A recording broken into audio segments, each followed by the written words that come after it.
Hey everybody, how's it going? Danny Soleil here, aka Travel Man Dan, aka Reading Man Dan, and welcome to day number 21, baby. Woohoo! 21 days of my 75 hard journey. Well, I guess that's it, right? That's what they say. I've always heard that if you could do something for 70 or 21 days, that, well, you can break that habit forever. I don't agree with that because I feel like I could go back to a jelly donut and a piece of pizza right now. But still holding strong. Still doing my 75 hard journey. Thanks for stopping by. Hopefully you'll find some value, or maybe if I could possibly just inspire one single person to go ahead and give this a try. But I'm going to keep going. I'm feeling good. I am excited about today's episode. If you don't know, and if you haven't been following along, I've been reading from the book 75 Hard, the Tactical Guide to Winning the War Against Yourself, with yourself. Sorry, not against yourself, but yeah, it's Andy Frisella, the creator. So, you know, one of the things is I had a, epiphany a little while ago. Is like, look, I want to do 75 videos. That's 75 days in a row. Obviously, I can't do drinking beer like that. That would be pretty taxing on the liver. But I can produce content. I can just go ahead and hit play. It's not going to be the best edited. It's not going to be the most overwhelming thing, but it's helping me practice and get out there. So I will be reading this book in practice of Reading Man Dan while educating you on the 75 Hard Challenge. So we're running pretty good, actually. We're doing really good. A lot better than I thought I would be doing. I'm locked in. I think I'm losing weight. I kind of feel it, but not sure. Haven't been able to step on the scale. But let's get into today's episode. I'm going to read you chapter 4.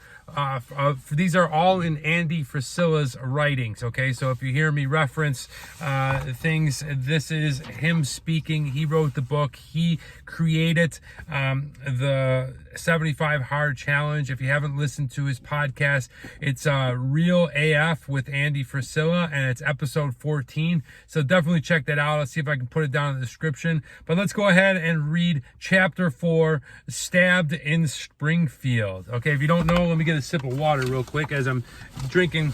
Today's a hard day to drink the water because I'm actually driving up to Central California. I'm about to meet a client in about 40 minutes, and I really can't guzzle to a gallon or two of these throughout the ride, or else I'll be stopping every 10 minutes. So I'll do my best to finish it as soon as I'm done with work today around 4:30. But it's going to be a bunch of peeing on Friday night.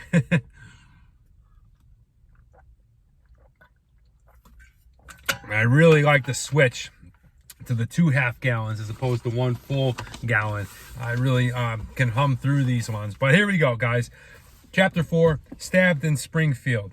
Hey, I got good lighting for this one, too. In June 2004, on a hot night in Springfield, Missouri, I was laying face down on the pavement, my face and body gushing blood. 2 of my friends and I had been minding our business, walking back from a club, when this guy started spewing racial slurs at my female friend from his car. I confronted him, we had words, and I started to walk away. When I turned my back on him, he attacked me. I wasn't expecting it, and when a guy with a knife attacks you by surprise, trust me, he can do serious damage before you can even know what's happening. He stabbed me multiple times, the blade ripping into my face. I still remember the warm, sticky rush of blood gushing out of my face and mouth and down my chest. Whew. This dude, who, by the way, at the time of this incident, had pending charges for beating a kid with a baseball bat, probably would have finished me off if it weren't for my good friend Scott. Scott pulled the guy off of me and started going after him, but the guy ran off. He ran away and left me for dead. The last thing I remember before blacking out was the EMT in the ambulance yelling that they couldn't stop the bleeding. Oh, I was 100% convinced I was going to die. Obviously, I was wrong. I lived, but I ended up receiving 160 stitches in my face. If you know me, or if you have ever seen a photo of me, you know that the scars remain to this day. They have faded a lot, but they are there, a jagged line running from across my nose to my right cheek to my ear. Whew. And they aren't little. They aren't inconspicuous. The worst one, and the first one, runs along my jawline from one side of my neck to the other. This is where he tried to slice my throat from behind.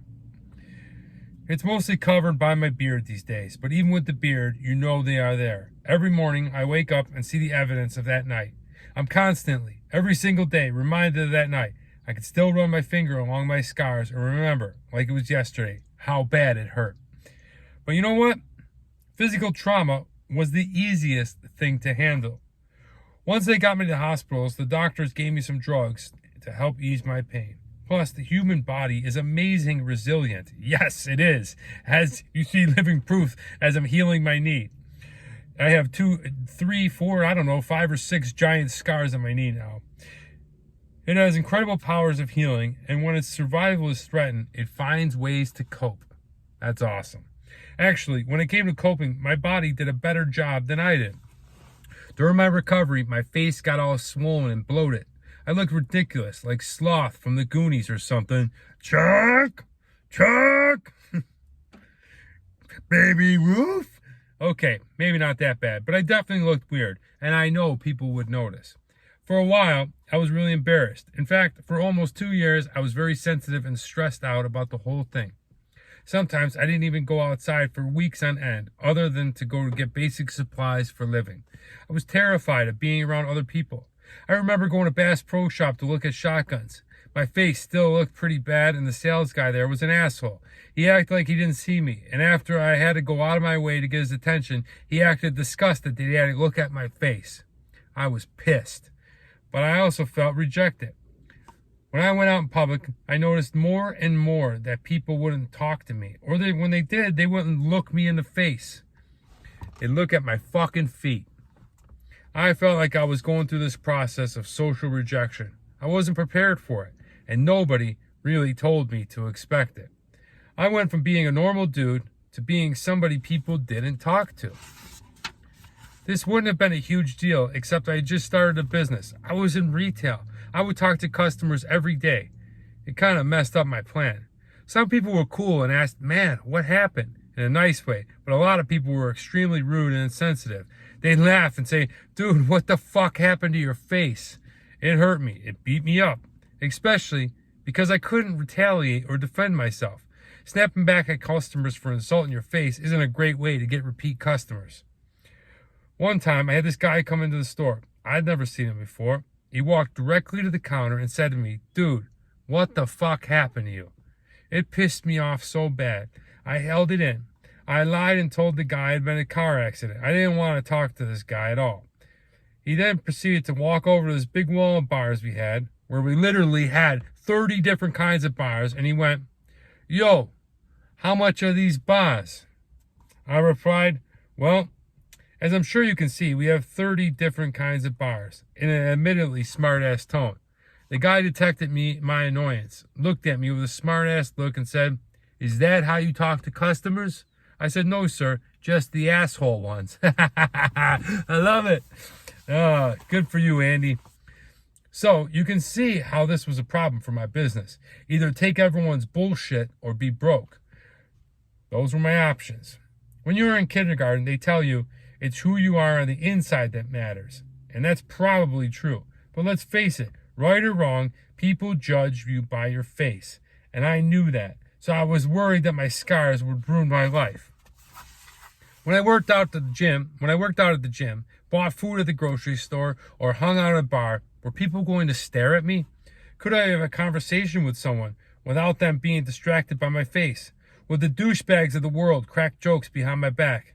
In hindsight, I can tell you the answers are yes, rarely, and yes, respectively.